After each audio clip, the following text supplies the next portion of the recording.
Today we're going to make a spinach and cucumber smoothie. I have all my ingredients prepped and ready to throw in the blender. This green drink is full of vitamin A, vitamin C and K, and packed with iron and fiber. The first thing I'm going to add to the blender are my chopped apples.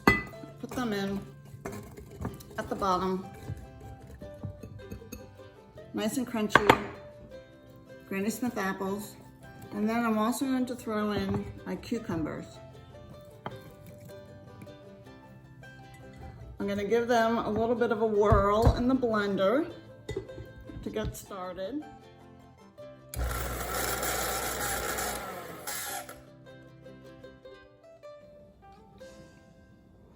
Now I'm going to add the spinach. If you have large spinach leaves, you want to make sure that you remove all the stems. If you'd like to cut them in smaller pieces, you could do that and it'll speed up the blending. If it is a thick texture after you've blended it and you want to thin the drink out, you could add a little water to do that, to get the texture that you like.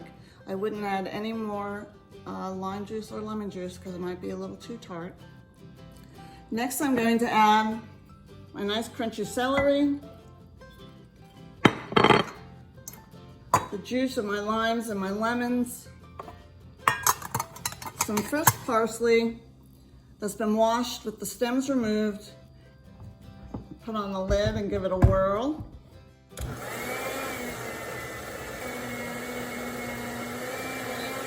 Lovely green color.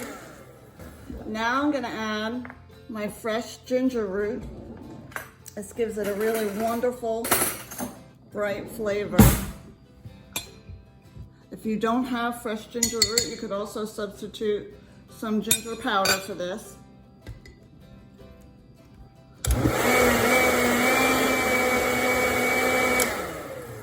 Plop that in. It's a really nice texture.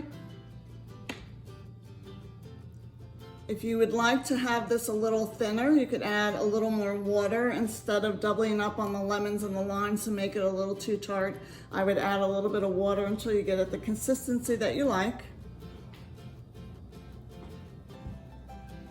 And there you go, quick and easy. You have a nice green smoothie full of vitamins, fiber, and iron. If you would like the recipe for this and other recipes, go to our extension website at extension.udel.edu under the Health, Nutrition, and Food Safety tab.